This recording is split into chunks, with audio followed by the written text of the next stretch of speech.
कला का क्षेत्र बहुत बड़ा है और कभी ये मत नापिए कि हम उनसे छोटे हैं, उनसे बड़े हैं, वो हमसे बड़े हैं और ये हर का अपना अपना महत्व होता है। हर आदमी का अंगूठा का निशान अलग अलग होता है।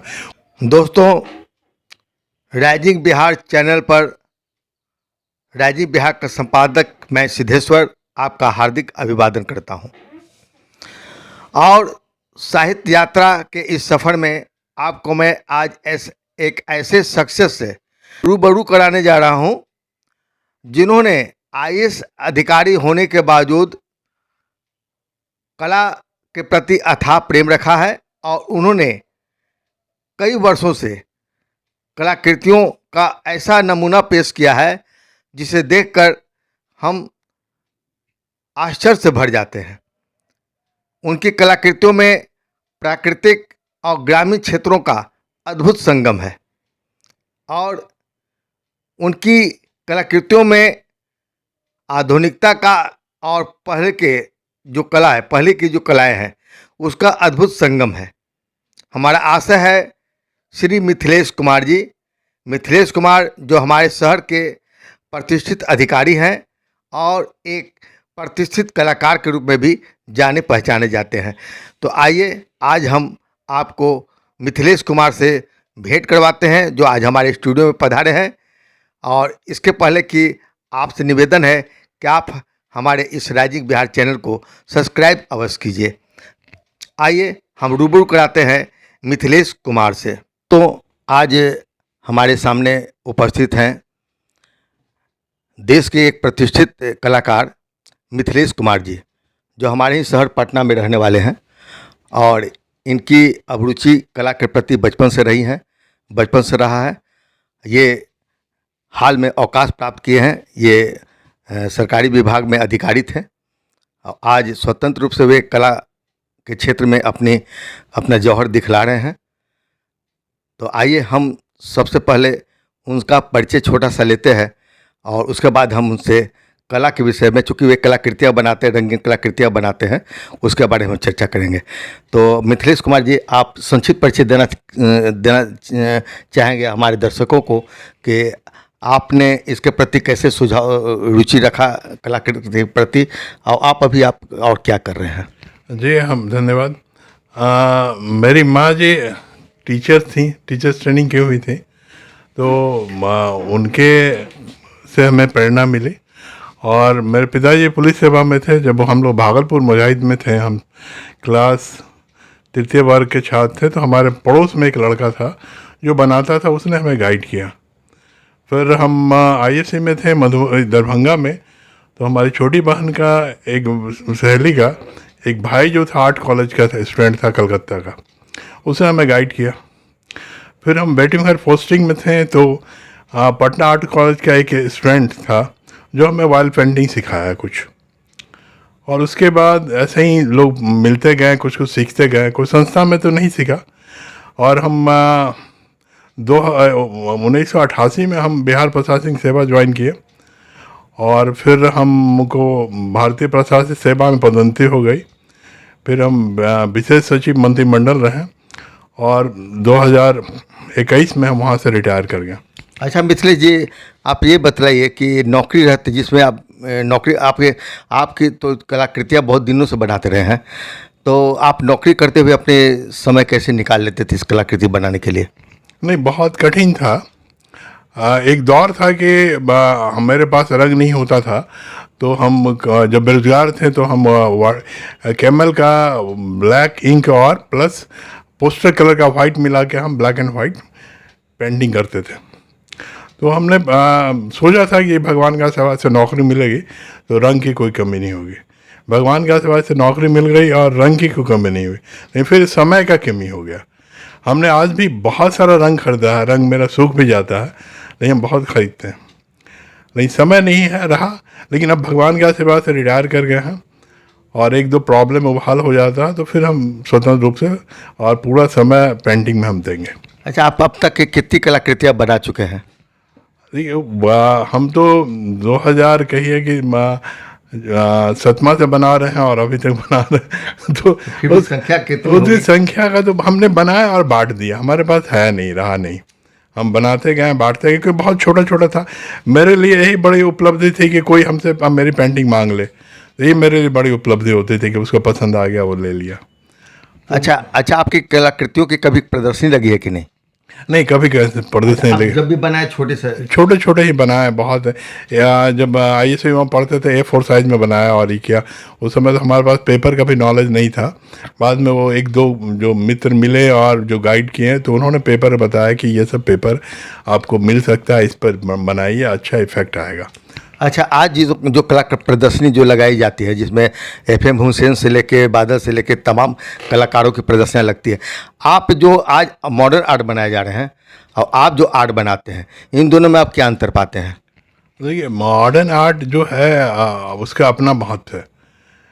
जो ट्रेडिशनल आर्ट था, जो मुग़ल के समय था या अंग्रेज़ लोगों ने बनाया उस समय का पेंटिंग, जो इंडियन पेंटिंग था, वो उसमें कहीं शैडो नहीं होता था, आउटलाइन होती थी, बस एक कलर होता था और शैडो नहीं होता था, और दूरी और अनुपात दोनों का कोई मायने नहीं रहता था।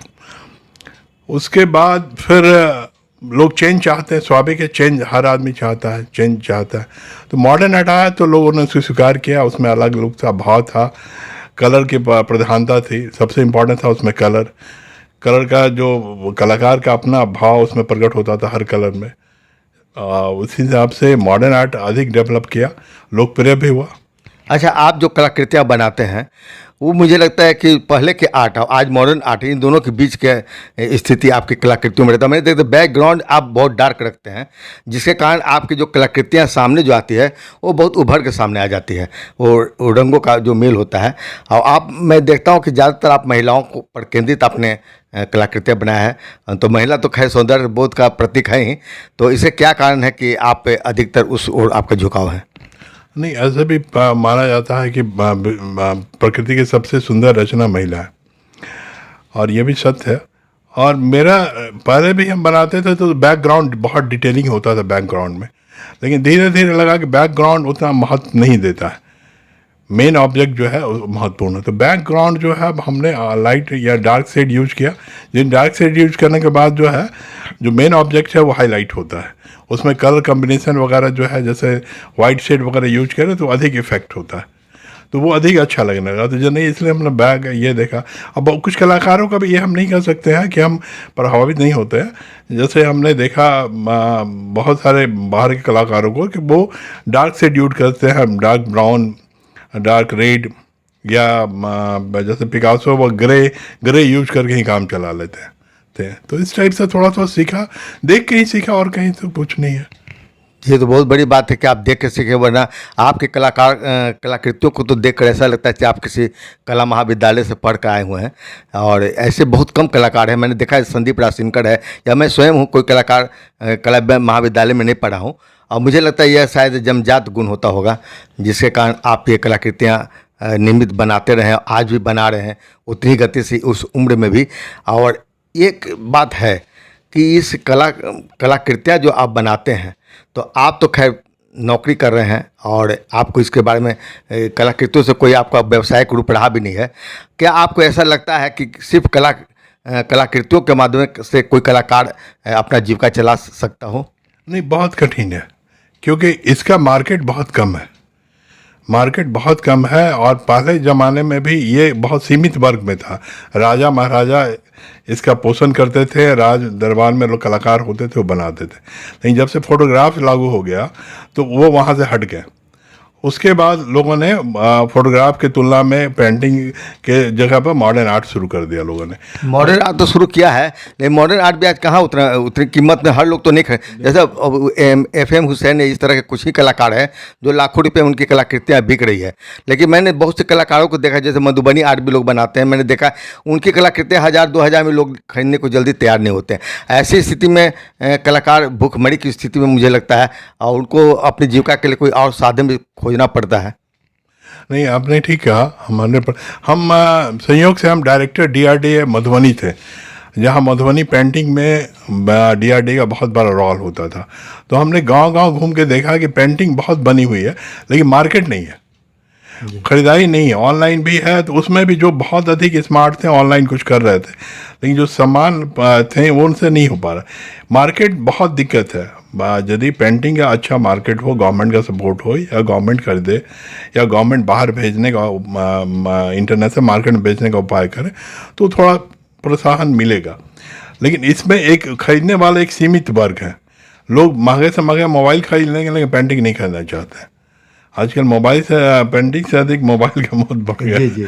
अरे आप कितनी अच्छी अच्छी कलाकृतियाँ आप बनाते रहे हैं, और पत्रिकाओं में मैं देखता हूँ कि जो भी कलाकृतियाँ छपती है उसमें बहुत सी कलाकृतियाँ तो बहुत सामान्य स्तर की मैं देखता हूँ। आपकी कलाकृतियाँ उससे ही बहुत बेहतर मैं समझता हूँ। तो आप क्या इसमें प्रयास नहीं किए कि आपकी पत्रिकाओं में भी आपकी कलाकृतियाँ प्रकाशित हो? नहीं नहीं, ऐसा हमने कोई प्रयास नहीं किया। एक हमारे बहुत सीनियर थे, बन्ना किन्नी मैडम, अपर मुख्य सचिव थी। उन्होंने एक पुस्तक के लिए हमें कहा था कि तुम बनाना, तो किसी कारण बस उनका एक गज़ल निकल रहा था तो वो नहीं बन पाया। फिर एक हमारे वहीं अपर सचिव थे रंगनाथ चौधरी साहब, उन्होंने अपने मैथिली में 2-3 किताबें लिखी थी। उसके लिए उन्होंने कहा कि पेंटिंग बना दीजिएगा, तो हमने बना दिया, तो वो हुआ। तो जन ऐसा नहीं होता है कि कोई हम प्रयास करते हो। मतलब कुछ पुस्तकों में के कवर पर आपकी कलाकृतियाँ प्रकाशित हुई है। मुझे लगता है कि आप यदि प्रयास करेंगे तो और भी पुस्तकों को आप पकड़ सकते हैं, लेकिन मुझे लगता है कि आप इसको व्यावसायिक रूप देना नहीं चाहते हैं। नहीं, ऐसी बात नहीं, पर हमें तो बहुत खुशी होगी यदि मेरी कोई भी पेंटिंग या किसी किताब पे, किसी कहानी में, किसी भी किताब के अंदर वाले पृष्ठ पे, पत्रिका में छप जाए तो हम इसके लिए आभारी होंगे, हमें बहुत खुशी होगी। अच्छा, ये तो सही बात है। इसके लिए तो प्रयास करना पड़ता है आदमी को, और बहुत संघर्ष करना पड़ता है। मैं स्वयं कलाकार हूँ, और मैं देखा हूँ कि एक कलाकार हमसे भी बहुत सुंदर सुंदर बनाने वाले कलाकार हैं, लेकिन इसमें जो मेहनत करता है उसको शायद फल मिलता है। मुझे लगता है एक जुनून होना चाहिए, और आपका जो मैं जुनून देख रहा हूँ, इतनी कलाकृतियाँ इतना सुंदर सुंदर बनाए, निश्चित तौर पर आपके मेहनत एक दिन अवश्य रंग लाएगी, मुझे जहाँ तक लगता है। लेकिन एक चीज़ मैं आपसे और जानना चाहूँगा कि समाज में जिस तरह साहित्य का प्रभाव पड़ता है, साहित्य में समाज की विसंगतियाँ सामने आती है, क्या आपको लगता है कि रेखा चित्रों या कलाकृतियों के माध्यम से हम सामाजिक विसंगतियों को सामने ला सकते हैं, या सिर्फ सौंदर्य बोध ही हम कराते हैं अपनी कलाकृतियों से? नहीं, कलाकृति में जैसे कार्टून वगैरह होता है, वो समाज को प्रभावित करता है। हर न्यूज़पेपर में आता है, वो कार्टून को बहुत अधिक इम्पोर्टेंस देता है। और ये लोग कहते हैं कि सबसे अधिक महत्वपूर्ण चित्र होता है, तो वो कार्टून बहुत प्रभावित करता है। हमारे पास जो है चित्र का पेंटिंग कम प्रभावित करता है, उसके बाद पुस्तक अधिक प्रभावित करती है, उसके बाद सबसे अधिक प्रभावित करता है फिल्म। तो फिल्म अधिक समाज को प्रभावित कर रहा है, उसके बाद पुस्तकें हैं, और फिर आपको ये पेंटिंग है। पेंटिंग में भी कार्टून बहुत इम्पोर्टेंट होता है। कार्टून जो बनाते हैं उनका सोच वगैरह, उसको लोग सब पसंद करते हैं, देखते भी हैं उसको। आपने आज कलाकृतियों पर बहुत सारी बातें हमारे सामने, हमारे दर्शकों के सामने में रखा। इसके लिए हम आपके बहुत शुक्रगुजार हैं मिथिलेश कुमार जी। और आपकी ऑनलाइन भी मैंने प्रदर्शनी लगाने का निश्चय किया है, और उसे मैं लगाऊंगा। और मैं चाहूँगा कि आप ये चलते चलते बताइए कि आज के जो नए कलाकार हैं उसको आप क्या संदेश देना चाहते हैं? मेरा संदेश है कलाकारों का कि भाई कला का क्षेत्र बहुत बड़ा है, और कभी ये मत नापिए कि हम उनसे छोटे हैं, उनसे बड़े हैं, वो हमसे बड़े हैं। और ये हर का अपना अपना महत्व होता है, हर आदमी का अंगूठा का निशान अलग अलग होता है, उसी तरह हर कलाकार का महत्व अलग अलग होता है। उसकी बारीकी, उसका लाइनिंग, उसका सोच और से डिफरेंस होता है। तो ये अपना प्रयास करते रहना चाहिए। और ये अलग आज के प्रचार में है कि पेंटिंग नहीं बिकती है, नाम बिकता है, जिनका नाम हो गया उनका बिकता है, यही चीज़ होता है। ये बात बिल्कुल आपने ठीक है कि पेंटिंग नहीं बल्कि उसका नाम बिकता है। बहुत से कलाकार मैं देखता हूँ कि आज जितनी प्रदर्शनियाँ आज लगी है, पटना के कला दीर्घा में भी लगती है, तो मैं देखता हूँ बहुत से दूर दूर के गांव के लोग आते हैं, और वो कहते हैं कि मैं जितना खर्च करके आया हूँ, जितना का हॉल मैंने बुक किया है, उतना भी खर्च हम नहीं निकाल पाते हैं। तो क्या सरकार को नहीं चाहिए कि ऐसे कलाकारों की मदद करे? हाँ, सरकार को तो इस दिशा में प्रयास करना ही चाहिए, सरकार करती भी है। इसमें है कि पहले तो बहुत सारा स्कीम था, और सॉरी, सरकार दिल्ली हाट वगैरह में या जो कहीं कहीं पे जो केंद्र सरकार के द्वारा प्रदर्शनी लगाई जाती है, उसमें भी ज़िले से अच्छे कलाकार के पेंटिंग को भेजी जाती है, वहाँ होता है। लेकिन वो जैसे मधुबनी पेंटिंग है, कलाकार बहुत हैं और उसमें से 2 ही कलाकार गए तो उनकी पेंटिंग बिकी, तो ये समस्या हो जाती है। समस्या ये है कि अधिक से अधिक लोगों को लाभ मिले, इस ओर भी सरकार का ध्यान जाना चाहिए। इसमें इंटरनेशनल मार्केट यदि मिलता है लोग को तो वो बड़ी बात है, तो वो बहुत सीमित आदमी को मिल रहा है। इंटरनेशनल मार्केट मिल जाता है मधुबनी पेंटिंग फलाना, तो बहुत लाभ होता है लोग को।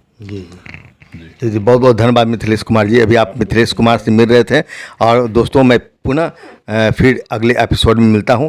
आप कृपया हमारे चैनल को सब्सक्राइब अवश्य कर लीजिएगा। बहुत बहुत धन्यवाद। नमस्कार।